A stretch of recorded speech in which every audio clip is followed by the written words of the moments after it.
പെപ്പയുടെ വിളയാട്ടം അടിപൊളി, സൂപ്പർ ഗംഭീരം.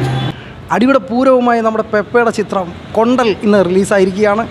കഴിഞ്ഞ വർഷം ഓണം വിന്നറായ RDX ടീം വീക്കെൻഡ് ബ്ലോക്ക് ബസ്റ്ററാണ് ചിത്രം നിർമ്മിച്ചിരിക്കുന്നത്. അതുകൊണ്ട് തന്നെ നമുക്ക് ഏറെ പ്രതീക്ഷയുണ്ട് ഈ ചിത്രം. എൻ്റെ അഭിപ്രായം സൂപ്പറാണ്. ആക്ഷൻ അടിപൊളി, സൂപ്പർ ഗംഭീരം. വില്ലൻ അവൻ സൂപ്പർ, അവൻ്റെ ആക്ഷൻ അടിപൊളി ഉള്ളത്. അവൻ്റെ അനില രാജീവ് ഷെട്ടി സൂപ്പറല്ലേ, സൂപ്പർ ആക്ഷൻ. ഇൻ്റർവ്യൂവിൽ അരിഞ്ഞേ ഉള്ളൂ, അടിപൊളിയായിട്ടുണ്ട്. എനിക്ക് ഇഷ്ടപ്പെട്ടു. കടയിൽ വലിയ പുതുമയൊന്നും ഇല്ലെങ്കിലും ആ മേക്കിങ്ങും ബാക്കി കാര്യങ്ങളൊക്കെ വെച്ചാൽ പെപ്പയുടെ പെർഫോമൻസ് ഓൾറെഡി അറിയാമല്ലോ, ഫൈറ്റിനകത്ത് പെപ്പ. അപ്പോൾ അത് തന്നെയാണ് എൻ്റെ ഹൈലൈറ്റ്. അതെ, രാജ്ബി ഷെട്ടി ഉണ്ട്. പുള്ളിയുടെ ചെറിയ റോളാണെങ്കിൽ പോലും വൃത്തിയായിട്ട് ചെയ്തിട്ടുണ്ട്. പിന്നെ പെപ്പയുടെ വിളയാട്ടം ആ ഒരു സ്ക്രീൻ പ്രസൻസ് കാര്യങ്ങൾ നന്നായിട്ട് വന്നിട്ടുണ്ട്.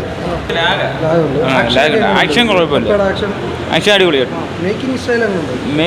സെക്കൻഡ് ഹാഫിൽ ചെറിയ ലാഗ് ഒഴിച്ചാൽ നല്ല സിനിമ നന്നായിട്ടുണ്ട്. കുറച്ച് ഭാഗമേ ഉള്ളൂ, പക്ഷെ നന്നായിട്ടുണ്ട്. കുറച്ച് നേരമേ ഉള്ളൂ, നന്നായിട്ടുണ്ട്.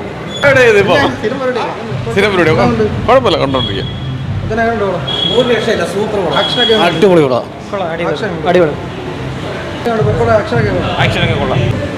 കുഴപ്പമില്ല എന്നേ പറയാൻ പറ്റത്തുള്ളൂ. വലിയൊരു ആക്ഷൻ ഹീറോ എന്നുള്ളൊരു ലേബൽ കൊടുത്തിട്ടുണ്ട്. പക്ഷേ അത്രയും ഒരു സ്ക്രിപ്റ്റിനകത്ത് എന്തോ ഒരു മിസ്സിങ് പോലെ തോന്നുന്നു.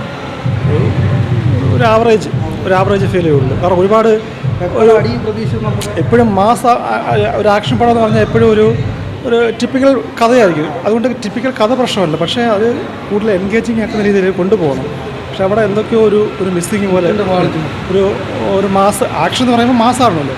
അപ്പോൾ അതിൻ്റെ ഒരു കുറവുണ്ട്. പിന്നെ പലയിടത്തും പല കാര്യങ്ങളും ലാക്കിങ്ങാണ്, മിസ്സിങ് ആയിട്ട് തോന്നുന്നത്. ഒരു ആവറേജ്.